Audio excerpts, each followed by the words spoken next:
E aí pessoal, tudo bem? Bem-vindos ao canal Coleção Paralela. Eu sou o Rodrigo, esse é o Mestre do Terror. E bem-vindos a outro vídeo para falar de coisa velha, de gibi velho, de gibi antigo, para falar da grande paixão deste que vos fala. E hoje a gente vai conversar mais detidamente sobre duas edições que já apareceram aí num videozinho de aquisições há um tempinho atrás. A gente vai falar dessa revista aqui, Super Duplas da Ebal, né? São super duplas que são sempre, ou pelo menos nessas duas edições, são sempre o Batman com algum outro personagem da DC, né? Nós temos aqui o número 16, no qual ele faz dupla com o Aquaman, né? Que tem, na minha opinião, a capa mais legal, inclusive. E depois nós temos a número 14, na qual ele faz dupla com a Mulher Maravilha. E como sempre, esse tipo de publicação antiga da Ebal faz a delícia de quem tá lendo e gosta dessas coisas, porque tem muitas particularidades, né? Começa que estamos falando de uma época. Essas edições foram postadas aqui no Brasil em 79, ambas, tá?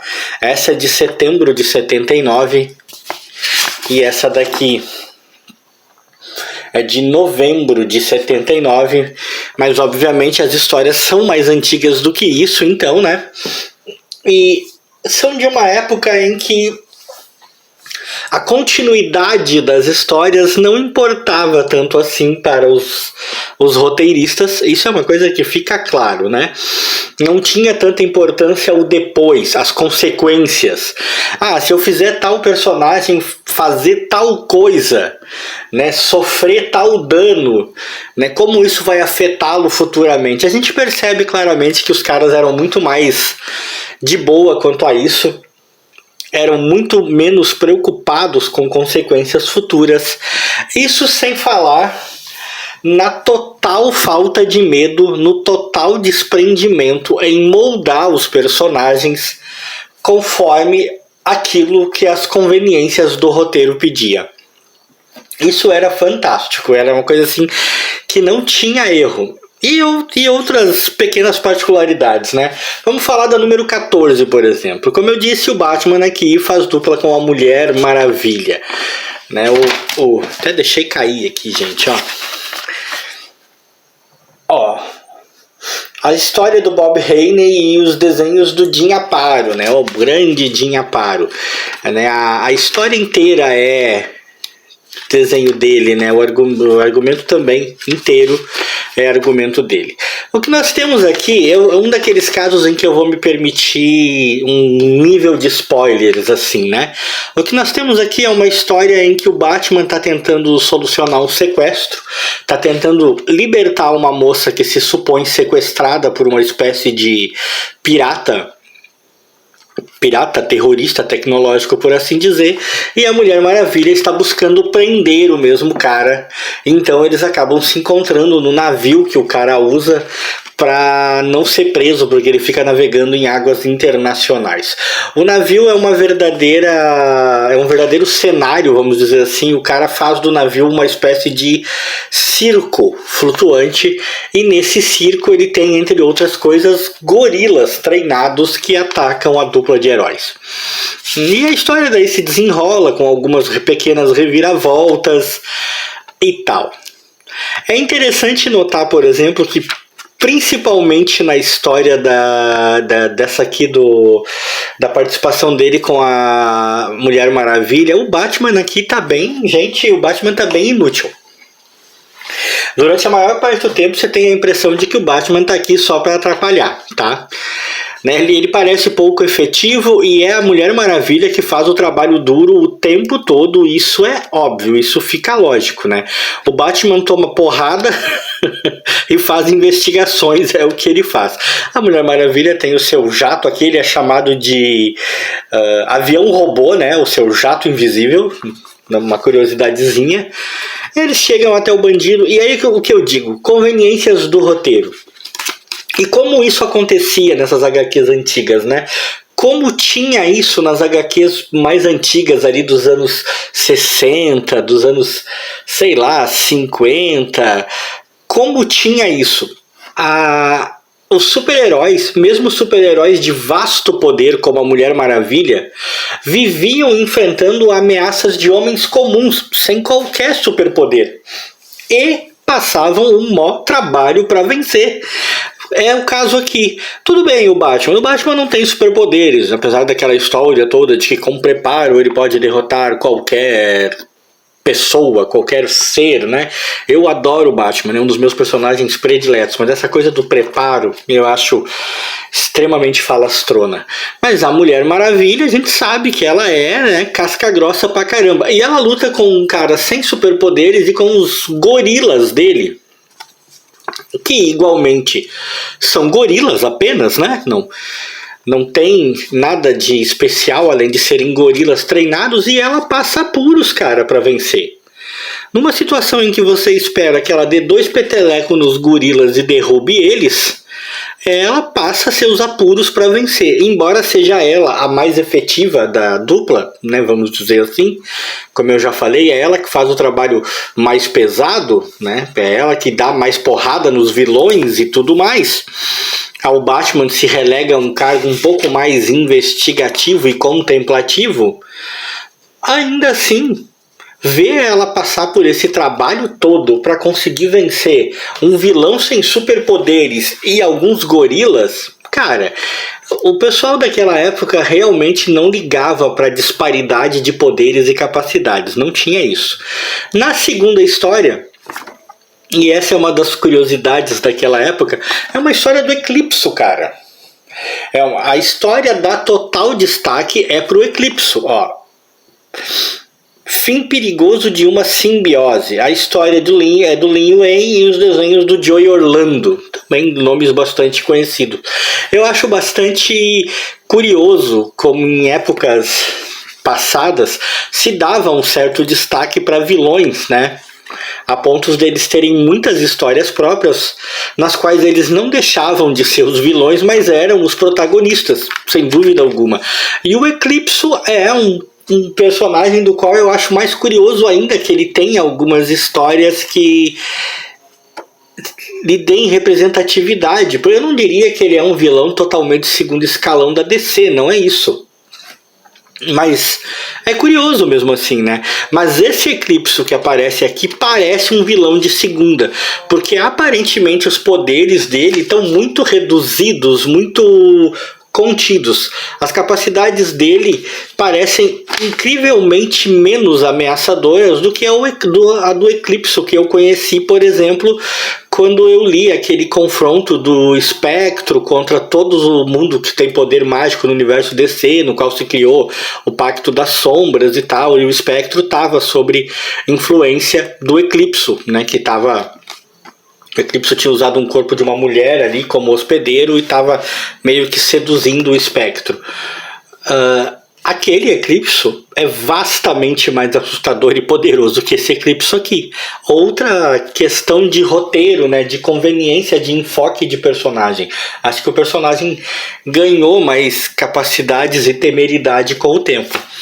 E aí vamos para a segunda edição que me veio, né? Que é o Batman, no qual ele encontra o Aquaman. Esse já é um encontro meio curioso por si só, né? O Batman totalmente fora do seu elemento, né? Completamente fora do seu elemento, lutando nas águas, mergulhando. Isso por si só já é uma coisa bastante curiosa. Nós temos aqui, né, o Enigma do Navio da Morte, né, a história do Bob Haney e o desenho do Jim Aparo novamente. Aqui também vou me permitir dar spoiler de novo da história. O Batman está em busca de provas contra um criminoso lá, uma espécie de gangster, e essas provas estariam num navio. Mas o Aquaman está total e completamente decidido a não deixar o Batman chegar no navio. E aí, se nós formos ignorar o fato de que o Batman escolheu mergulhar de capa, né? O Batman tá com equipamento de mergulho e com sua capa, o que é bastante inexplicável. né? E a capa nunca fica colada no corpo dele, a capa não parece afetada pela água, né? Pela pressão da água nem nada. Aqui, ó, por exemplo, a capa está flutuando em volta dele como se ele estivesse voando. Talvez a capa do Batman nessa época tivesse propriedades que desconhecemos. Mas o mais provável é aquilo que eu estava dizendo. Não se preocupava muito com essas coisas na época, né? E após trocarem alguns supapos, né? Batman e Aquaman trocam alguns supapos, o que também já é uma coisa bastante peculiar, pois no mano a mano, por mais habilidades que o Batman tenha, no mano a mano, enfrentar o Aquaman no soco lhe deveria ser completa e totalmente desvantajoso, para não dizer impossível, né? O Aquaman é um cara com resistência incrível, sobre-humana e super força, mas aqui, enquanto estão na água, o Batman toma uns bons supapos o tempo todo, e quando vão para a Terra, pois há um confronto na Terra entre os dois num dado momento, né? O Batman nocauteia o Aquaman com uma porrada. Nem vamos falar nada sobre isso, né? Da onde que o Batman arrumou essa capacidade de dar uma porrada tão forte no Aquaman a ponto de nocauteá-lo desta maneira? O roteiro tenta dar a ideia, mais ou menos, de que é provavelmente agora porque o Aquaman está completamente fora d'água e o Batman também, e o Batman está no seu elemento e o Aquaman fica menos forte quando ele está fora d'água. Ah, beleza, mas bota ser menos forte nisso, né? E você acaba descobrindo na parte final dessa história que a grande razão pela qual o Aquaman está querendo impedir que chegue nesse navio é que o pai do Aquaman fazia parte dessa tripulação, e o diário que o Batman quer pegar pode ter informações que incriminam e, vamos dizer assim, mancham a imagem do pai do Aquaman, e o Aquaman não quer isso. Por isso ele está tentando impedir. Eu tenho pouquíssimas informações sobre esse personagem, sobre o Aquaman. Eu conheço pouca coisa. E teve tanto reboot que eu aposto que essa história aqui já nem tem mais nada de canônica, né? Vai saber quem é e o que foi feito do pai do Aquaman nos últimos tempos. Mas na época, eu sabia, claro, que teoricamente ele era um homem comum, um homem normal, né? Mas na época tinha essa questão aí. Mas no final tudo fica esclarecido e descobre-se que o pai do Aquaman não fez nada de errado, e toda essa trocação de supapo que poderia ter sido resolvido simplesmente batendo papo fica em vão, né? E aí é uma história da Legião dos Super-Heróis, né? A Legião dos Super-Heróis é um grupo que eu gosto e eu sempre me surpreendo quando eu digo isso, né? Porque eu não sou... Eu mesmo não entendo às vezes porque que eu gosto da Legião, mas eu gosto. Só que essa história aqui foi um tanto difícil de ler, eu vou ser sincero com vocês. Porque essa história é da época em que os nomes dos legionários, ou pelo menos na tradução, eu não sei se no original era assim também, né, mas os nomes dos legionários eram todos uma insistência de rapaz isso, moça aquilo. Então era rapaz saltador, moça encolhedora, né? E era sempre rapaz e moça pra lá e pra cá. Cara, depois de um tempo, isso enche o saco da gente de uma maneira que eu achei complicado ler, né? Era na época que o Superboy ajudava muito a Legião, né? Alguns dos personagens mega conhecidos estavam aqui desde sempre, outros não. A história é meio estranha, ela dá conta de uma espécie de nuvem de névoa que vai entrando nos planetas, atingindo os planetas e encolhendo as pessoas até que elas encolhem tanto que desaparecem. O inimigo é esse cara aqui, com esse óculos estranho, que aqui tá ele tomando uma porrada do Mon-El, que ele tem um corpo tão resistente que ele consegue resistir a danos a ponto de o Mon-El, com todo o poder que ele tem, não conseguir afetá-lo. A história tem o famoso continua, não sei como terminou então e não sei como começou, porque ela não começa nessa história, né? Ela é a parte 2, ela não começa nessa edição.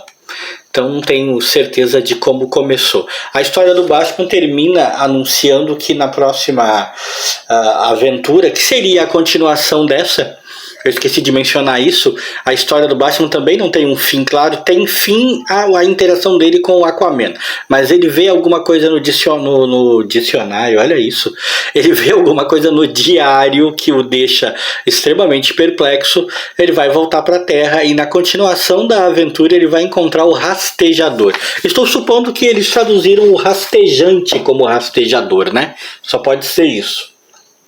Enfim, são tantas peculiaridades, tantos nuances engraçados nas traduções da época, que é uma das delícias de ler essas revistas, cara. É uma das razões pelas quais eu gosto, né? Espero sempre ter a oportunidade de encontrar material assim para poder ler e trazer para vocês.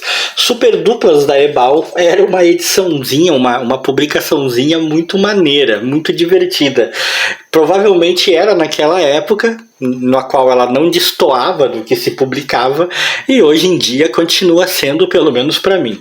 Se você gostou desse vídeo, um like para mim e para o Mestre do Terror.